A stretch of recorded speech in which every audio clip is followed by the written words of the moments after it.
Tate 兄弟真係想買 Punch 係真嘅，呢件事唔係傳聞。喺2026年2月19日 Tristan Tate 喺佢個 X 前 Twitter 出咗個 post， 仲 tag 埋佢哥哥 Andrew Tate， 話要用25萬美金，即係大約195萬港幣，要買 Punch 翻嚟。佢哋點解咁激進？因為最近網上流傳一段片，見到 Punch 喺動物園俾隻大馬騮拖行，好似俾人欺負咁。Tristan 就話邊間動物園養緊佢，同我阿哥會買咗佢25萬美金，我冇開玩笑。介紹翻 Tate 兩兄弟，阿哥 Andrew 世界 Kickboxing 冠軍，細佬 Tristan 係 Kickboxing 歐洲杯冠軍。佢哋開辦網上課程，教人點樣投資加密貨幣、電商同埋變有錢，吸引咗過百萬追隨者。佢哋退役後透過網上生意賺到盆滿缽滿。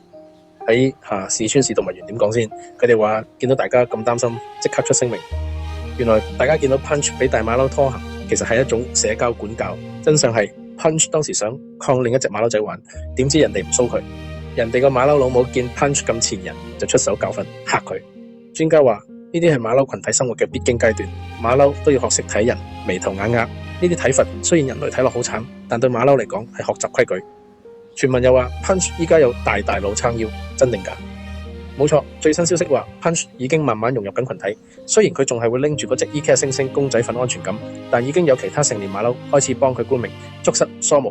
喺馬騮界，梳毛就等於我當你係自己人，係接受佢嘅重要信號。至於大家最關心嘅問題，賣俾 Tate 兄弟係咪最好嘅安排？馬騮係群居動物， Punch 雖然身世慘，被親生老母拋棄，但佢始終係馬騮。如果俾人買咗翻去私人飼養，佢呢世都學唔識點樣做一隻真嘅馬騮。Tate 兄弟雖然有錢，但佢哋俾到 Punch 嘅只係豪華版監獄。喺動物園有專業獸醫同同類，對佢嘅心理健康先係最好。既然 Punch 已經開始有大佬梳毛，證明佢嘅努力冇白費。依家帶走佢，等於喺佢啱啱考到大學嗰陣，叫佢退學翻去養老。當然，網民心疼 Punch 係因為見到佢俾大馬騮欺負，但其實馬騮山 Monkey Mountain 嘅社會就係咁現實。適者生存，留喺動物園，雖然間中會俾人教訓，但起碼佢有機會做返自有尊嚴嘅馬騮。買返去私人豪宅，可能只係變成有錢人嘅吸粉工具。我想知道，如果 Punch 依家可以揀，你覺得佢會想要金絲雀咁嘅豪宅生活，定係想要多幾個馬騮朋友幫佢梳毛？留言話我知。多謝收睇，我哋係非常一般707，下次見。